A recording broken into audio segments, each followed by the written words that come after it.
Vous êtes là, vous. Ben, vous Eh aussi. bien, sortez les mains de vos poches. Et vous aussi, vous êtes là apparemment. Bonjour à tous et bienvenue sur Radio Juriste. Alors, chut, faut pas qu'on parle trop fort. Gardons une voix suave, délicate. Et pourquoi? Parce que juste à côté, là dans la salle d'à côté, parce que peut-être qu'on se demande où on est dans une école de droit, Oui, oui. Dans mon école de droit. C'est vrai, c'est vrai. Voilà. Et juste à côté, il y a un cours de droit constitutionnel. Et ça tombe bien parce qu'on va parler de droit constitutionnel dans cette vidéo. Et pourquoi donc? Suite à l'affaire Mila. Je déteste la religion.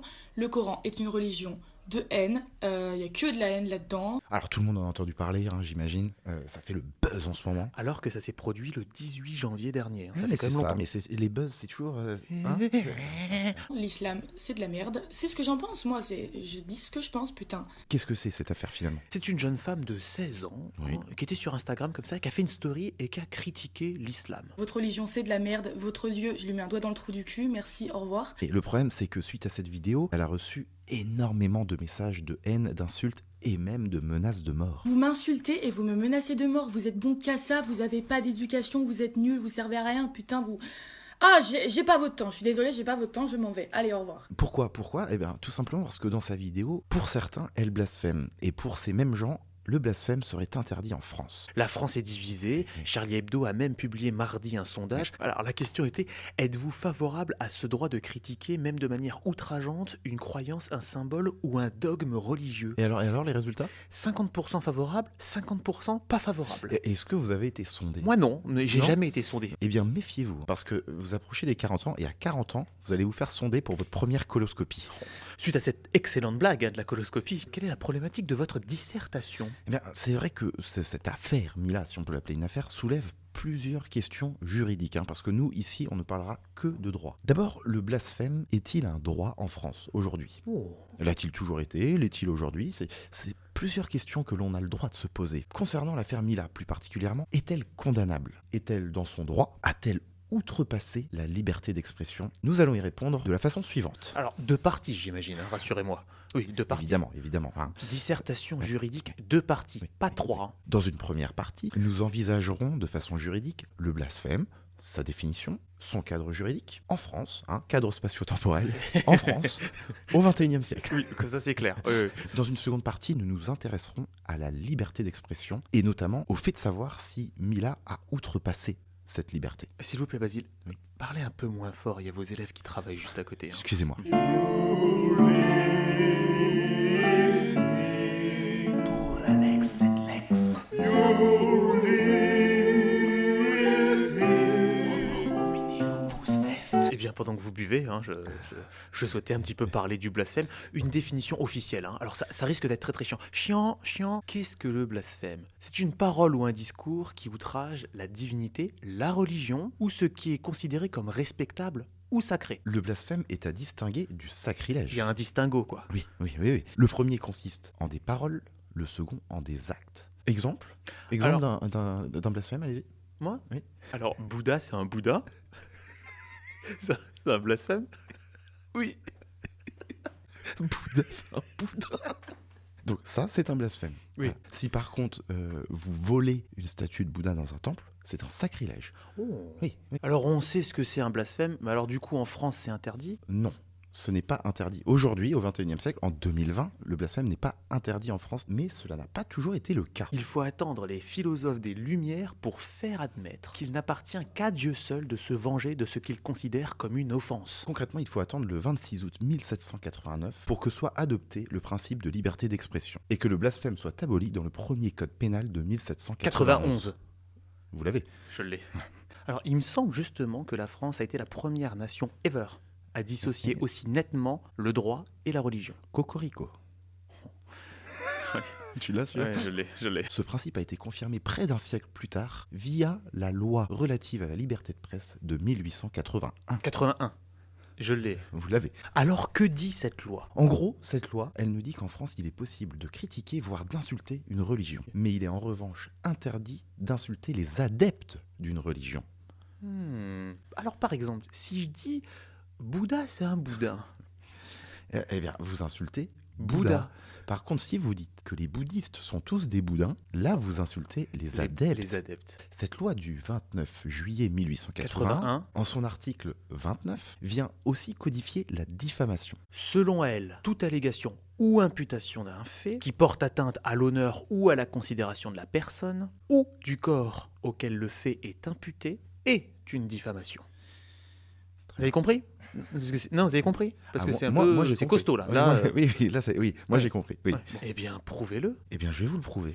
En gros, cette loi, dans son article 29, elle nous dit que la diffamation, c'est quoi? C'est faire quelque chose, le fait, faire quelque chose, ou dire quelque chose de peu sympathique, voire de faux, sur quelqu'un, et ce, en fonction de sa religion.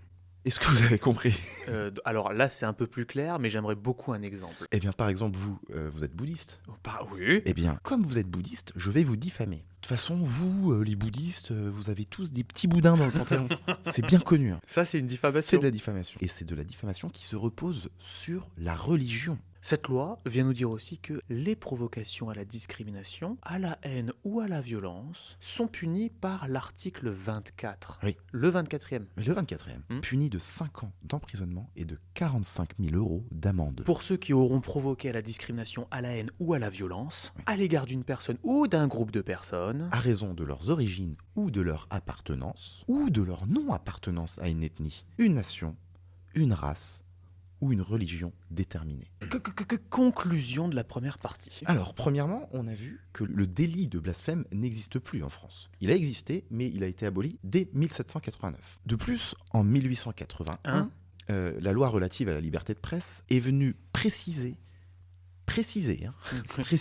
le cadre juridique existant autour de la religion et de la liberté d'expression. Donc en gros, plus de blasphème, mais il y a quand même certaines choses qui sont interdites. La discrimination, l'incitation à la haine, tout ce genre de choses. Mais le plus important ici, et j'espère que vous l'aurez compris, c'est que vous avez le droit d'insulter une religion, vous n'avez pas le droit d'insulter ses pratiquants. Passerait pas à la deuxième partie? On va passer à... Oui, parce que là... Oui, il se fait tard. Allez. Excusez-moi. Oui, le cours est toujours... Le cours, il dure fait longtemps. combien de temps, Il dure très très longtemps, le cours.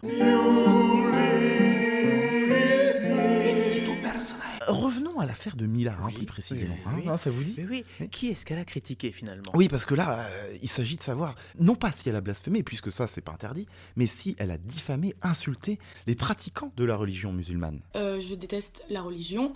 Le Coran est une religion de haine. Il y a que de la haine là-dedans. L'islam, c'est de la merde. C'est ce que j'en pense, moi. Je dis ce que je pense, putain. Votre religion, c'est de la merde. Votre Dieu, je lui mets un doigt dans le trou du cul. Merci, au revoir. On voit bien ici qu'elle insulte une religion, un dieu, le livre d'une religion, donc des symboles, mais pas les pratiquants, il ne me semble pas. Non. Donc elle est dans son droit? Elle est dans son droit. Elle est dans son droit. Elle est dans son droit.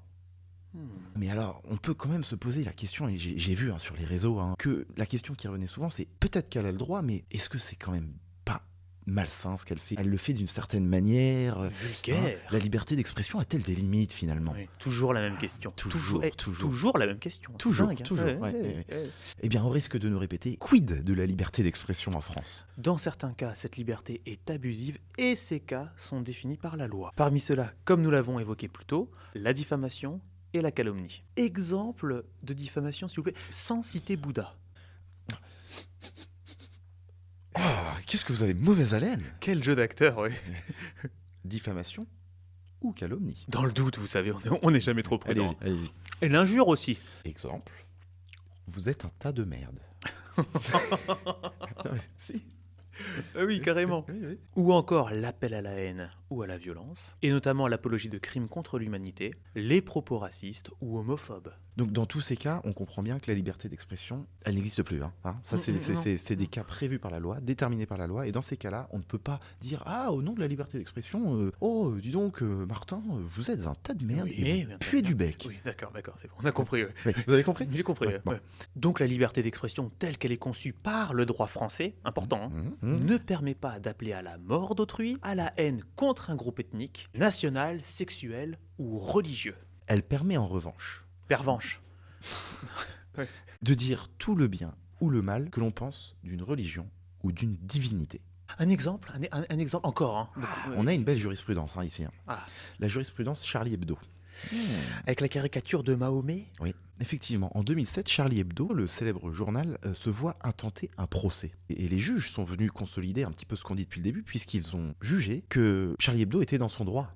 Pourquoi ? Parce qu'en France, il est possible d'insulter une religion, ses figures et ses symboles. Et comme on l'a martelé tout au long de cette vidéo, il est en revanche Pervenche. Il est en revanche interdit d'insulter les adeptes d'une religion. Un dernier point, Basile, parce que là, je sais que vous en avez encore un petit peu là. J'en ai encore sous la pédale. Je suis sous la pédale, oui. Oui, oui, oui. Je vois d'ici dans les commentaires, parce que les gens qui nous suivent sont d'ardents défenseurs de la justice, de preux chevaliers de l'équité. Oui, oui, oui, oui. Et je vois tout de suite dans les commentaires des gens prendre un petit peu le contre-pied et nous dire « Oui, mais le 25 octobre 2018, la CEDH a rendu un arrêt qui vient contredire vos propos, Martin et Basile. » Alors, Je le vois, hein, je le vois. Oui, on l'a entendu. Oui, j'entends. Alors, qu'est-ce que c'est que cette CEDH La Cour européenne des droits de l'homme. Ah oui. Oui, oui, oui. En effet, elle avait validé la condamnation pour blasphème de, attention, Elisabeth Sabaditch-Wolf. Bam. Oh, mes oreilles. Elisabeth, qui était une personnalité autrichienne qui avait qualifié le prophète Mahomet de pédophile. Ah oui. Oui, oui, oui. Ah oui. oui. Et alors, la CEDH, elle a dit quoi par rapport à Elisabeth Sabaditch-Wolf? Eh bien, la CEDH a estimé que cette déclaration menaçait la préservation de la paix religieuse et que donc l'article 10 de la Convention européenne des droits de l'homme relatif à la liberté d'expression n'avait pas sa place ici. Non, il ne l'avait pas. Non.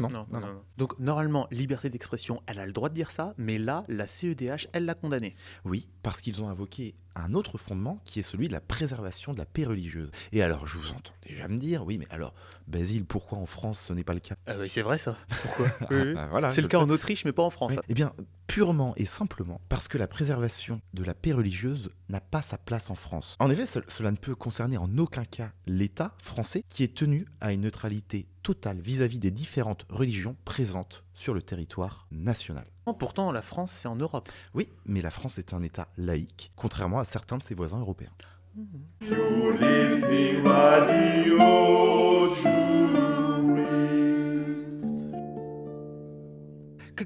Conclusion. Eh bien déjà, je tiens à vous féliciter parce que c'était un argumentaire rondement mené. Merci, merci, vous aussi. Merci, je vous félicite. Oui. merci. Alors, conclusion, eh bien c'est très simple. Dans cette affaire Mila, premièrement, ne parlons pas de blasphème puisqu'il n'existe plus en France. Donc ça c'est réglé, on n'en parle pas. On en parle plat. On n'en parle pas. Ouais. Donc c'était déjà un faux problème. Tout ce qui Oui, se passe c'était un faux problème, un une faux fausse débat, piste. Une Voilà, fausse ouais. piste. Deuxièmement, a-t-elle outrepassé la liberté d'expression? Eh bien, on a vu que non, puisqu'elle n'a pas insulté des pratiquants, mais la religion. Et troisième point, l'argument retenu pour le cas autrichien D'Elisabeth Sabaditch-Wolf. oui, ne tient pas en France puisque nous sommes dans un État laïque où l'État a un devoir de neutralité absolue. Oui, mais quand même, elle a dit votre Dieu, je lui mets un doigt dans le trou du cul. Elle a dit trou du cul. Oh, elle a dit trou du cul. Je sais. Mais malheureusement pour ses détracteurs, la façon dont elle parle, qui est grossière, elle est grossière, elle a le droit de le faire. À partir du moment où la liberté d'expression vient garantir son droit de critiquer une religion, ses symboles, ses textes, elle peut le faire de la manière qui lui plaît. On vous rappelle aussi qu'on a le droit d'être vulgaire en France. Oui. Il n'y a pas un devoir de bienséance, ça n'existe plus. Ça. Non. Par contre, ce qui est interdit, Ce sont les menaces de mort qu'elle a reçues. ah ça, et je peux vous dire que ça c'est interdit. Et article 222-7 du Code pénal, vous l'avez? Ah bah, il me semble que c'est celui qui dit que la menace de commettre un crime ou un délit contre les personnes dont la tentative est punissable Est punie de 6 mois d'emprisonnement et de 7 500 € d'amende lorsqu'elle est soit réitérée, soit matérialisée par un écrit, une image ou tout autre objet. Mais si c'est une menace de mort, c'est pas 3 mois d'emprisonnement, il me semble. Non, là on passe à 3 ans, ouais. Et 45 000 € d'amende. Commence à piquer ça. Ouais. On vous invite tous à vous abonner à la chaîne YouTube, à Radio Juriste. C'est pas... À liker, ça nous référencie, quoi. Oui, c'est bien. pour ça, c'est pour ça. Ouais. À commenter. Ouais. On attend déjà, alors pas l'argument de la Cour européenne des droits de l'homme, mais peut-être d'autres arguments. Peut-être. Ouais. On se retrouve très tantôt pour une prochaine vidéo juridique, bien sûr. Très tantôt. Et à ce propos, Basile, Oui. à ce propos, Basile, Oui. est-ce que vous savez ce que vous êtes? Non. Vous n'êtes qu'un trou du cul. À la bonne heure. Jurist.